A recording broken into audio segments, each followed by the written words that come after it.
My ex-husband married my best friend. Now they're suing me for the house my father left me. I'm a 36-year-old woman, and I still can't believe I'm saying this out loud. My ex-husband and my lifelong best friend are now married, and together they're suing me to take the only thing I have left of my father, my house. I don't even know where to begin because the truth is, I never saw it coming. Thomas and I were together for 10 years. Married for 6. We were stable. Boring, maybe, but steady. We had our routines: work, dinner, family, holidays. Nothing dramatic, nothing wild, and I was okay with that. I thought we were happy. And then Camille. Camille has been in my life since I was 9 years old. She was my first real friend. My partner in every childhood adventure. My confidant through every heartbreak. She was my maid of honor. She was like a sister to me. I trusted her with everything. 16 months ago, Thomas came home and told me, calmly, like he was asking what was for dinner, that he didn't love me anymore. That he was leaving. No argument. No fight. Just, done. I fell apart. I cried. I begged. I humiliated myself. And the worst part? Camille was the first person I called. She came over, held me while I sobbed, told me everything would be okay. She swore she was there for me. Except she wasn't. Because 4 months later, I found out they were together. And not just together, they were living together. And planning a wedding. I felt like I had stepped into a nightmare. Like everything I knew, everything I trusted, had been ripped out from under me. But the real horror started 2 weeks after their wedding when I received the legal notice. Thomas and Camille were suing me for my house, the house my father left me when he died of cancer. The house where I grew up, where every memory of him still lives. Their claim? That Thomas, by virtue of our marriage, had invested financially in the property and deserved a share. I couldn't breathe when I read the letter. I sat on the floor of my kitchen, shaking so badly I could barely hold the paper. It felt surreal. Like some sick joke. But it wasn't a joke. It was real. And I knew one thing instantly: I wasn't just fighting for a house. I was fighting for every piece of myself they hadn't already stolen. I don't remember much of the day I got that letter. It's like my brain just shut down. I sat there on the cold kitchen tiles for hours. I don't even think I cried at first. I just felt numb. Detached from my own body. The house.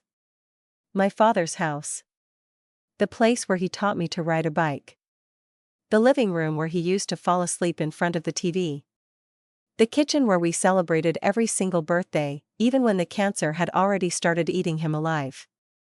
That house isn't just bricks and wood. It's my last connection to him. My last safe place, and they, Thomas and Camille, wanted to take it from me. As if they hadn't already taken everything else. I finally pulled myself off the floor around midnight. My hands were still shaking. I couldn't sleep. I couldn't think straight. All I could see was their faces. Thomas, calm, calculated. Camille, smiling with that soft fake kindness she'd always used to hide the poison underneath. I thought about calling someone. My mother. A friend. But who? The truth is, when something like this happens, when 2 of the people you loved most turn into strangers, you realize how alone you are. The next morning, I made an appointment with a lawyer. I knew I couldn't handle this alone. I needed someone cold. Someone ruthless. I wasn't going to let them steamroll me without a fight. The lawyer, his name was Maître Dumas, listened carefully as I told him everything. From the divorce to the betrayal to the lawsuit. He didn't even flinch. When I showed him the legal notice, he read it quietly, then looked up and said something I'll never forget: "They're counting on you being too broken to fight back." And he was right. That's exactly what they were banking on. That I would collapse, that I would crumble. I left that office with a fire in my chest. I was still terrified, but something in me had shifted. I wasn't going to let them take the last piece of my father without a war. But then, as if things weren't already unbearable, Camille called me. She actually had the audacity to call me. Her voice was soft, almost gentle. She said she didn't want things to get ugly.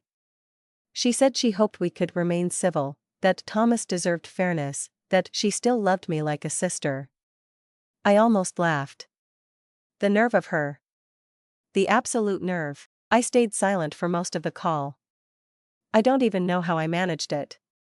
But then, just before I hung up, I asked her one question: did you ever love me? At all? There was a pause. A long one. And then she said, I did. Once. I hung up. That night, I sat in the living room of my father's house, staring at the family photos on the walls, and I made a decision. I wasn't going to be the victim in their story. They were going to regret ever setting foot in my life. I don't know what snapped in me that night, but something changed permanently. It was like my grief burned out, and underneath it, there was only one thing left: rage. Cold, sharp, steady rage. I knew Thomas. I knew Camille. I knew how they thought. They were counting on the fact that I'd break down, that I'd either give up or settle, that I'd avoid a long legal battle because of the emotional weight. They didn't know the version of me that was rising from the ashes. The next morning, I called Maître Dumas again. I told him I wanted to fight this all the way, no matter how long it took, no matter how ugly it got. He asked me one simple question: are you prepared to lose everything except your dignity? And the truth was, I already had. There was nothing left for them to take except that house. And I would rather burn it to the ground than hand it over to them. The legal process started fast. Counterclaims, affidavits, meetings. I barely understood half of what my lawyer explained, but I followed everything to the letter. Camille and Thomas, meanwhile, began their campaign. I started getting messages from old friends, from acquaintances, from people I barely spoke to. All of them awkwardly asking if I was okay because they'd heard things. Camille had started spreading rumors. That I was unstable. That I was clinging to the house out of spite. That I was refusing to let Thomas move on peacefully. It was like being stabbed repeatedly by someone you once held close. But I stayed silent. I didn't react. I didn't post anything. I didn't defend myself publicly. Because I had something they didn't know. I had proof. When Thomas and I were still together, I had access to everything: his emails, his financial records. And somewhere deep in my laptop's archives, I found what I was looking for: evidence of his financial deceit. It wasn't just that he wanted my house. He needed it. I discovered that Thomas had been drowning in debt for years. Private loans. Gambling. Credit cards maxed out behind my back. He had hidden it all so well that even during our divorce, none of it had come to light. But now?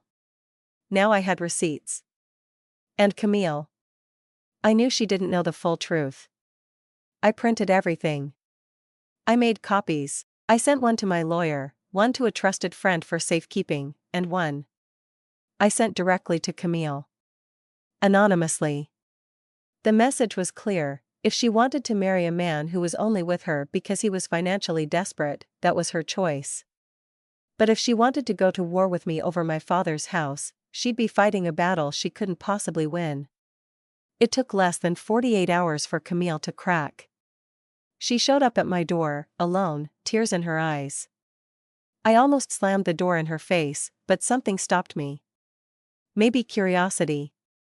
Maybe the sheer surrealism of it all. She stood there, shaking, clutching the envelope I had sent, her voice barely a whisper: "Why didn't you ever tell me?" I almost laughed in her face. But instead, I said quietly, "Because once upon a time, I thought you were my friend." She broke down.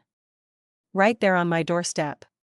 She confessed everything: that Thomas had pressured her, that he'd manipulated her too, that she didn't know about the debts, that she felt trapped. For a second, a brief, dangerous second, I almost felt sorry for her. But then I remembered the look on her face the day they served me the lawsuit. The way she had held his hand. The way she had smiled. I told her to leave. I told her I didn't care. That whatever happened between them now was none of my business. But the house? That house was mine. And I wasn't giving it up. Not to him. Not to her. Not to anyone. The day Camille showed up at my door, something inside me shifted for good. Seeing her fall apart like that, seeing her realize the depth of the mess she was in, should have given me some kind of satisfaction. But honestly, all I felt was emptiness. She begged me to talk, to find a way to fix this without lawyers. I stood in the doorway, arms crossed, heart like stone, and I just kept hearing her words from the dinner months before: love can't be controlled. Now she was the one out of control. I told her, very calmly, that the time for talking was over, that she made her choice the day she stood beside Thomas in court. I reminded her that I hadn't started this war, they had. And now they could live with the consequences. She left in tears. I didn't feel anything. The following week, things escalated fast. My lawyer filed for dismissal based on the evidence I'd dug up, the financial records, the hidden debts, the fact that the house was in my name alone long before Thomas and I had ever married. Thomas, apparently blindsided by Camille's sudden collapse, tried to reach out himself. I received a string of pathetic text messages: "We need to talk. I never wanted this to get ugly. I still care about you, you know." I didn't reply. Not once. I stayed focused. I went to every meeting. I documented every message. I kept my head down while they unraveled. And unravel they did. The rumors about Thomas started to spread. People began to whisper, not just about the cheating, but about the gambling, the money, the manipulations. One of his former colleagues reached out to me anonymously and said she'd always suspected he was capable of something like this. Camille's own family, people I'd known since childhood, started distancing themselves from her. Apparently the way everything had unfolded, the betrayal, the lawsuit, had left them disgusted. And then, like a final nail in their coffin, Thomas lost his job. I don't know if it was the investigation, the rumors, or just karma, but he was let go. Quietly. Discreetly. But it was done. They were crumbling. One night, I sat alone in the living room of my father's house, my house, and for the first time in months, I allowed myself to breathe. I looked around at the familiar walls, the old wooden beams, the family photos. I thought about my father, how much he loved this place. How hard he'd worked to give me a home I could call mine. And I promised him, silently, that I wouldn't let them take it. But even in that quiet moment, part of me knew it wasn't truly over. Not yet. People like Thomas don't just give up. They wait. They scheme. They find new ways to poison your life. And sure enough, 2 days later, a new letter arrived. Not from Thomas. Not from Camille. But from a lawyer. A new one. A new legal claim, this time challenging the legitimacy of the will that had given me the house in the first place. They were going to fight dirty until the very end. And I realized, with a cold certainty, that I wasn't just in a legal battle. I was in a survival war. When I read that new letter, my hands went cold. My heart was pounding so violently I thought I might faint right there on my doorstep. They weren't just trying to take the house. Now they were trying to erase the very last gift my father had given me. The letter accused my father of undue influence over the will, suggesting that he'd been mentally unfit when he left me the house, that the will should be contested, that Thomas, as my former spouse, had a moral right to part of the estate. It was so low. So filthy. I didn't even think they were capable of sinking that deep. I sat at my kitchen table, staring at the letter, my breathing shallow, my hands trembling. And for the first time since this nightmare started, I felt something break inside me. Not anger. Not fear. Something worse. Exhaustion. I was tired. So tired. Of fighting. Of surviving. Of holding it all together while the people I once loved tried to annihilate every piece of me. I barely slept that night. I kept thinking about my dad. About the way he used to sit on the porch, sipping his coffee, telling me stories from his youth. I thought about the night he died, how he'd held my hand and made me promise to take care of myself. How he'd told me that the house was always meant to be mine. And now these two snakes, Thomas and Camille, were trying to turn even that into something ugly. The next morning, I dragged myself to my lawyer's office. I could barely hold it together. I broke down in front of him, tears streaming down my face, my voice barely above a whisper. I can't do this anymore. He stayed calm. He let me cry. And then he said something that jolted me awake. If you give up now, they win everything. Not just the house. Your name. Your dignity. Your father's memory. I wiped my tears. And I nodded. Because he was right. They weren't just attacking my finances. They were attacking who I was. And I wasn't going to let them. We started building the case, properly this time. Witness statements about my father's mental state. Letters. Emails. Photos. Every scrap of evidence proving that his will was clear, fair, and legally binding. But I didn't stop there. Something inside me wanted more. Wanted to hurt them the way they had hurt me. I reached out to an old acquaintance of Thomas's, a woman I knew he had hurt years ago. I gently asked if she'd ever considered filing a complaint against him. I didn't push. I didn't beg. I just told her the truth, that I wasn't the only one he had destroyed. To my shock, she responded. She wasn't the only one. There were others. I started gathering their stories. Quietly. Carefully. Building a quiet storm underneath the surface. And while that storm grew, I kept my face neutral. I acted polite when Camille called again. Yes, she had the nerve to call me again, begging me to end this, telling me that we've all made mistakes. I didn't even flinch.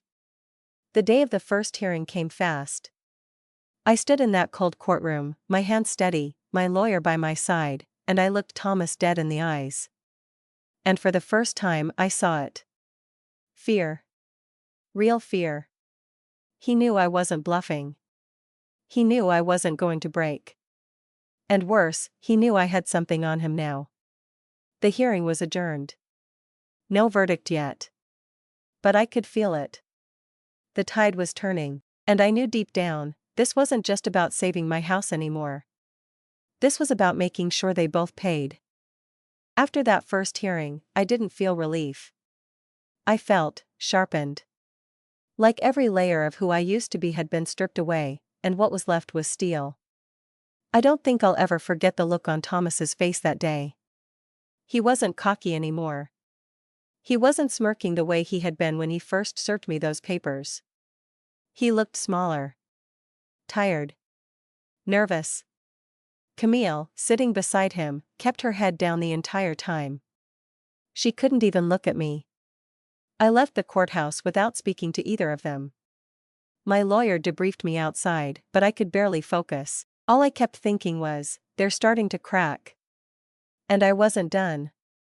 The storm I'd started gathering, the testimonies, the old financial records, the women Thomas had manipulated in the past, was ready to break. I sat down one evening, at the same kitchen table where I'd first read the lawsuit letter, and I made a decision. I was going to expose him. Fully.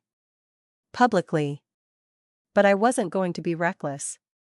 I needed to be smart. Precise. Legal.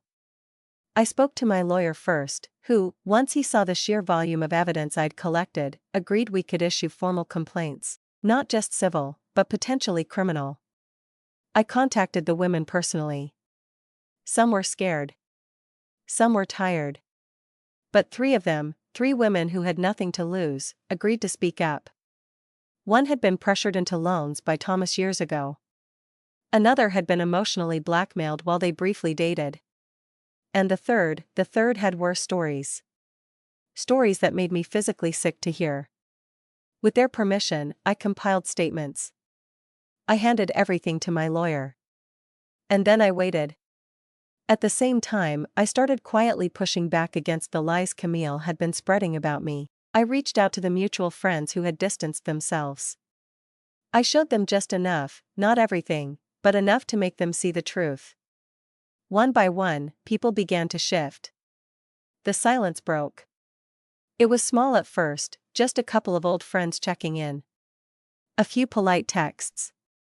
But I could feel it, the weight of the narrative was moving back in my favor. And then came the breaking point. I received a call from Camille. She was crying. Hysterical. She didn't even sound like herself anymore. She said Thomas was different, that he was scaring her, that everything was out of control. I didn't comfort her. I didn't offer sympathy. I just listened. And then I said quietly, "You chose him over me. You chose this. Now live with it." And I hung up. That night, I sat alone in my living room, wrapped in an old blanket my father used to use. The house was quiet. Safe. Mine.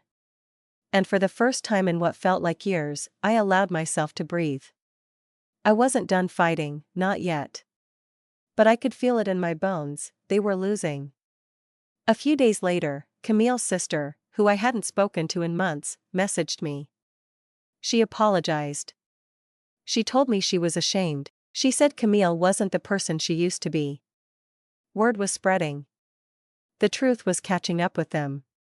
And then, without warning, I received an email from Thomas's lawyer. A proposal. An offer to settle. No court. No public hearing. Just a quiet agreement to drop the case, if I agreed not to pursue any further legal action against Thomas. I stared at the screen for hours. My heart was racing. I could feel the weight of it, they were waving the white flag. But part of me didn't want to stop. Part of me wanted them to suffer the way I had. I closed the laptop. I didn't respond. Not yet. I needed to be sure. I needed to end this the right way. I needed to decide, was I going to take the win, keep the house, walk away, or was I going to finish them completely? And in that moment, I realized something that chilled me to my core. I didn't even know which version of me I was anymore. The woman I used to be was gone. And what was left was someone they should have never, ever messed with. The night I received that settlement offer, I didn't sleep. Not a second. I sat in the dark, alone, the glow of my laptop screen lighting the room, my mind spinning in circles. On paper, it was everything I wanted, they were offering to back down. The lawsuit would disappear. The house would remain mine, legally, publicly, permanently. All I had to do was sign a document saying I wouldn't pursue any action against Thomas in return. But something in me couldn't settle. I couldn't ignore the heaviness in my chest, the sharpness of what they had done to me. It wasn't just about the house anymore. It hadn't been for a long time. They didn't just try to steal bricks and wood. They tried to erase me. I thought back to that first night when Thomas told me he was leaving. The way he'd looked at me like I was nothing. Disposable. How Camille, my own best friend, had pretended to comfort me while she was already sleeping with him behind my back. The humiliation. The betrayal. The isolation. And then the lawsuit. The attacks. The lies. The manipulation. I thought about the women who had come forward about Thomas, the stories they'd shared with me in whispers, the shame they still carried, the way he'd wrecked their lives in smaller, quieter ways before he'd come for me. And suddenly, it was clear. This wasn't just about me anymore. If I signed that agreement, he'd do it again. To someone else. Maybe not tomorrow. Maybe not next year. But one day. Because people like Thomas don't stop unless someone stops them. And I realized that someone had to be me. The next morning, I met with Maître Dumas. I told him my decision. I wanted to reject the settlement. I wanted to move forward with everything, the civil case, the potential criminal complaints, the exposure of every skeleton Thomas had locked away. My lawyer looked me in the eyes and said, "Are you sure? This will get ugly." I smiled. It already was. I declined the settlement officially that same day. And when the news reached Thomas, the mask shattered. It happened faster than I expected. He sent me an email, not through his lawyer, directly from his personal account. An unhinged, furious email filled with accusations, insults, desperation. He threatened to make my life hell, to ruin me financially, to expose things about me that didn't even exist. I forwarded everything to my lawyer. Every single word. And then Camille reached out again. This time through a mutual acquaintance. She was crumbling. The weight of the lies. The lawsuits. The gossip. She wanted to meet. She said she was sorry. That she wanted to make things right. I agreed. Not out of forgiveness. Not out of curiosity. But because I needed to see it, to see what was left of the person I used to call family. We met in a quiet cafe. She looked like a ghost of herself. Pale. Thin. Shaking. She could barely meet my eyes. She cried. She apologized. She told me Thomas had manipulated her too. That he'd lied about me. That he'd convinced her I was dangerous, unstable, unfaithful even. She admitted she'd believed him. And then she dropped the final piece, I'm leaving him. I've already packed my things. I wanted you to know. For a moment, I felt nothing. Just numb. I told her I appreciated the apology, but that nothing between us could ever be repaired. That trust like that doesn't grow back. She nodded through tears. She didn't even argue. It was over between them. But it wasn't over for me. Not yet. Because the case was still active. The damage was still done. And even if Camille stepped away, Thomas was still coming for me. The hearing was approaching. Fast. And I knew that the next time we faced each other in court, only one of us would walk out whole. And for the first time since this nightmare began, I was absolutely certain it would be me. The final hearing came on a gray, cold morning, one of those days where even the sky looks heavy. I remember standing outside the courthouse, breathing deeply, my heart steady for the first time in months. I wasn't scared anymore. Thomas showed up alone. No Camille. His face was pale, hollow, angry in that quiet, seething way. I didn't flinch. I didn't greet him. I just sat down beside my lawyer and waited. The hearing itself was shorter than I expected. My lawyer laid out everything, the original ownership of the house, the timeline, the financial manipulations. He didn't even need to bring up Thomas's hidden debts or past behavior. We had enough to win cleanly on the facts. But then, Thomas's side cracked wide open. His own lawyer, clearly frustrated, clearly blindsided by Thomas's volatility, barely defended him.